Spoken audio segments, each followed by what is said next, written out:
My name is Christie Rodgers. I work with Mary at national headquarters for Red Cross in Washington, D.C.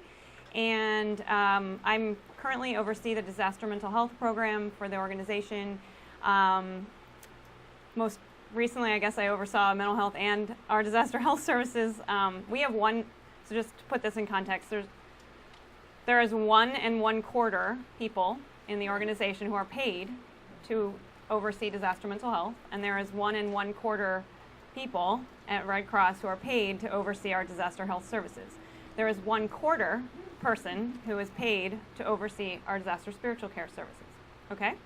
So just to put that in perspective, we are literally 100% volunteer, minus the 2.5 people I just mentioned.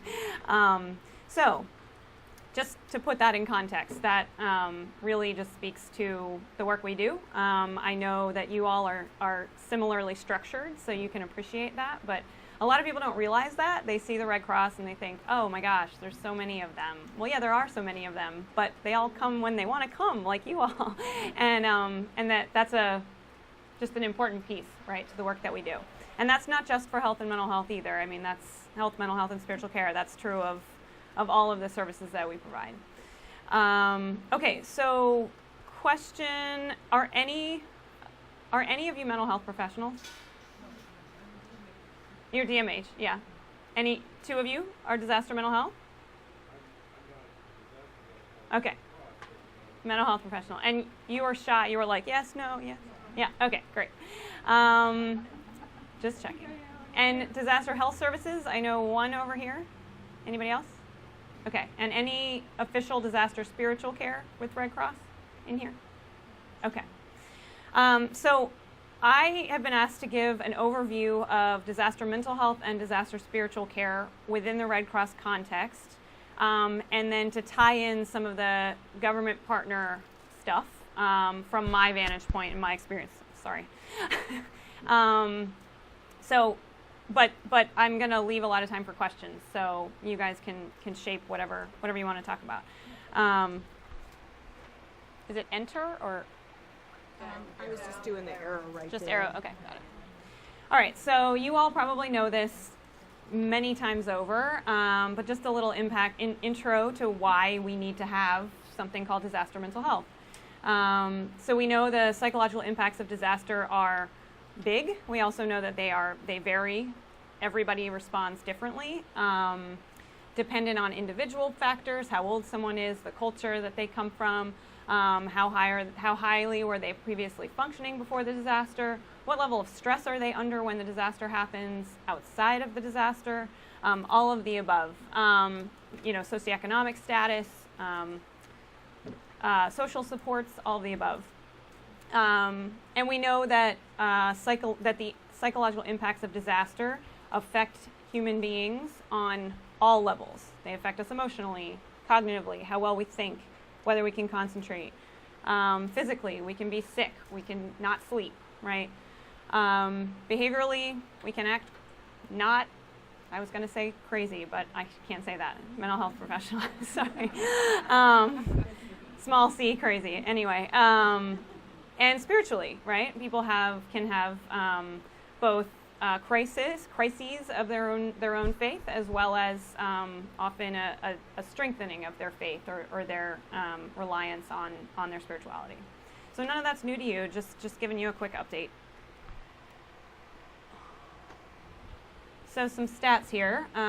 We know that most people are resilient.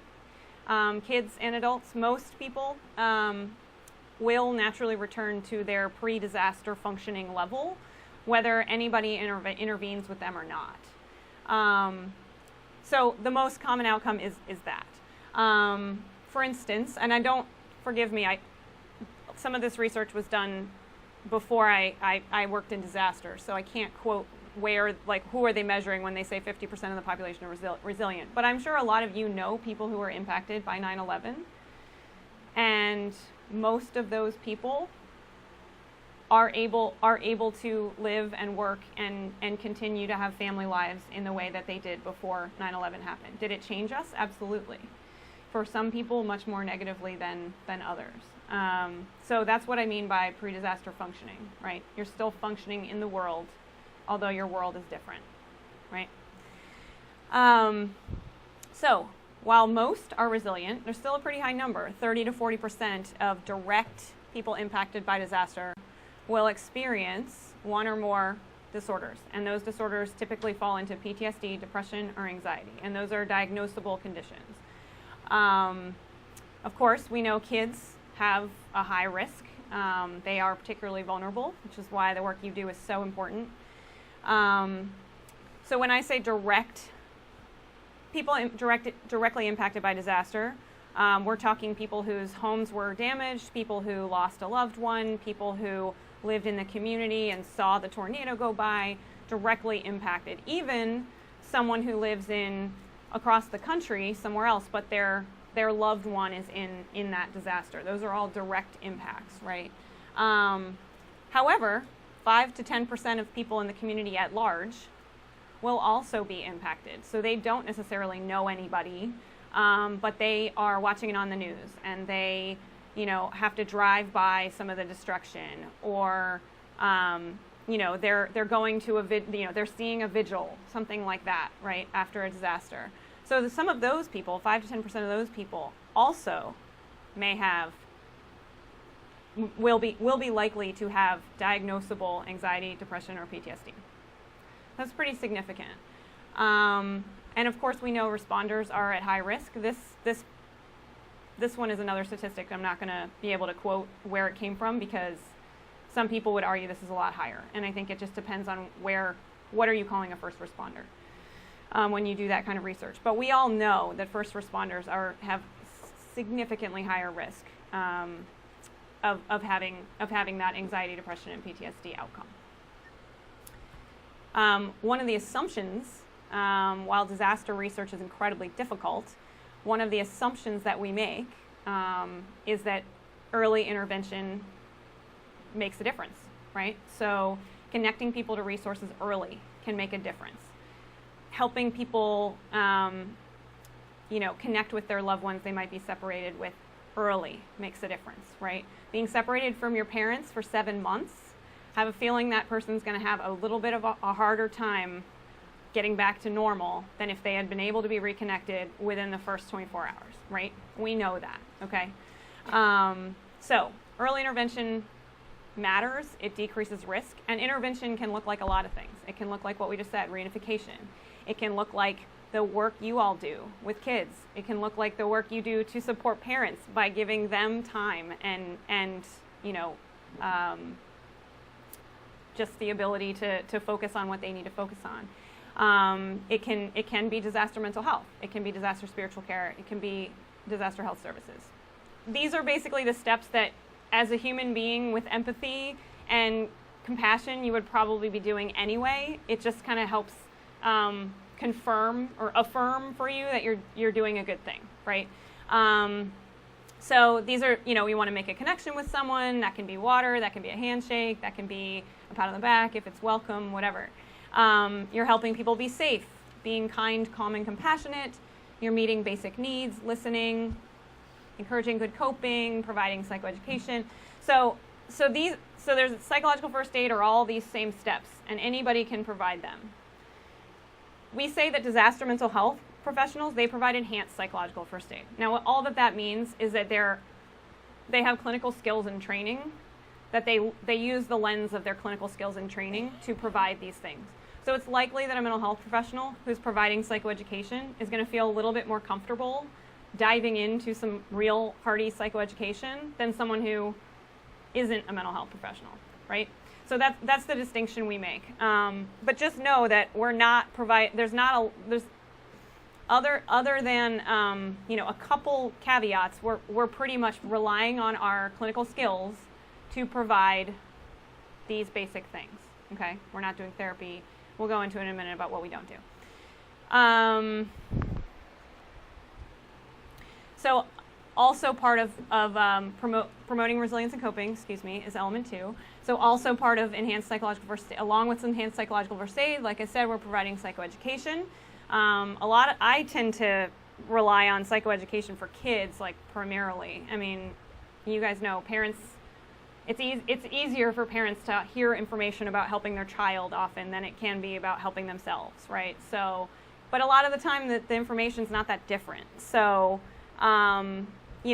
offering information about how kids may react to a disaster or stress can help give parents some idea as well. But then you can also highlight how it's different for kids, right? So kids may not be able to have the words to say that they're feeling really anxious. So they might have a stomach ache instead, right? Or they may be waking up with nightmares and not and not connecting that that's the stress. Whereas adults may be more likely to be able to connect those things.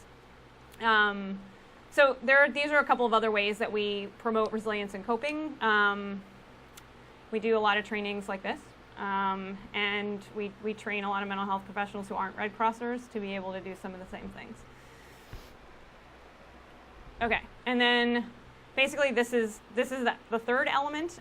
This is where we're really doing a bit more than just the psychological first aid. So we might have to do, we're not doing formal assessments. We don't do capital A assessments where we're writing things down and diagnosing anybody that is not part of our work.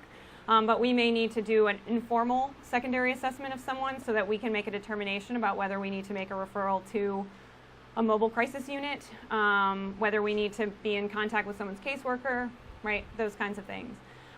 We do a lot of referring to community resources. So we are not, Red Cross Disaster Mental Health is not there for the long run, right?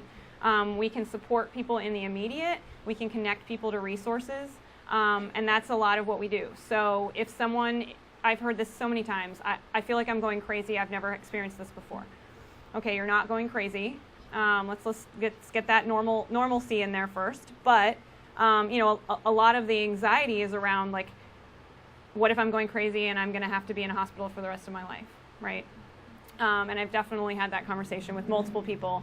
And I understand that fear when you've never felt something like that before. So a lot of the conversation, some of the conversation we can have is, have you ever been in therapy before? Have you ever worked with a counselor before? Yes or no? And if it's yes, well, how long ago was it? Was it a good experience? Was it a bad experience? Do you still have that person's contact information, right? So it's kind of, we're leading people to resources. If they've never even considered it or needed to consider being in therapy, we can connect people, trying to normalize what that could be like, how it could be helpful, and hopefully connect that person to a local resource. We do, of course, crisis intervention. If there's a crisis happening, we do a lot of that, particularly in our shelters towards the end. Shelters aren't really comfy places. It's not really someplace you want to live for a long time. So when people are, when our shelter population starts to get, lower and smaller populations are staying there, we know it's people who have just a harder time in general, right? It's people who have fewer resources financially, people who have fewer social supports, and people who, may have pre-existing conditions that would make it hard for them to actually move on their own. So that tends to be a time, and then the anxiety of a shelter closing can also, that can definitely be a time when we do a lot of crisis intervention. We do casualty support where we actually reach out to families. We work with the medical examiner's office in a county or in a city, and we would, be able to work with them to make contact with family members who have lost someone to the disaster. And we actually make appointments with them. We can meet them at their home or in a public place, and we usually have a disaster mental health person and often a health services volunteer and one of our caseworkers and sometimes a spiritual care person. We usually don't bombard them with 4 at once, but some combination of that, so that we can support people through their grief, make sure they're connected with the appropriate resources. We can also provide financial assistance related to funeral costs. So that's kind of, in a nutshell, what disaster mental health does. And here's what we don't do. We don't do the psychotherapy. No one's sitting in our office. We don't have offices. We don't have doors. We don't. Yeah, we don't have any of that, right? We make our own privacy as much as we can, right? So, typically we're interacting with people. Sometimes it's a lot longer, but very rarely are we spending like an hour with somebody, right? We're usually talking with them for 20 minutes, 10 minutes. But we're giving them information that can help them take their recovery to the next step. We don't do, like I said, formal diagnoses or evaluations. We don't do critical incident stress debriefings. How many of you are trained in CISD? Cool, and that's okay. That's fine. So we do not. So that is very appropriate for certain populations, right? First responders. There's a lot of evidence that that's a really good model for military, for first responders, people who are groups and units already, who know each other and feel safe around each other, and also where there's kind of a peer pressure factor going on where everybody shares. There's research that confirms that it's really not the best model to use when you have people who don't know each other, who've all experienced a disaster very differently, who you can't find out their previous mental health and emotional health before you put them in a room. So that's why that's up there. So there's nothing wrong with CISD. Those of you who admitted that you're trained in it, that's great. But we don't approve that kind of a debriefing during our services. And of course, we don't do long-term trauma therapies. We're not doing EMDR and other things that some therapists come to us and want to do in the middle of a disaster. So we don't do that.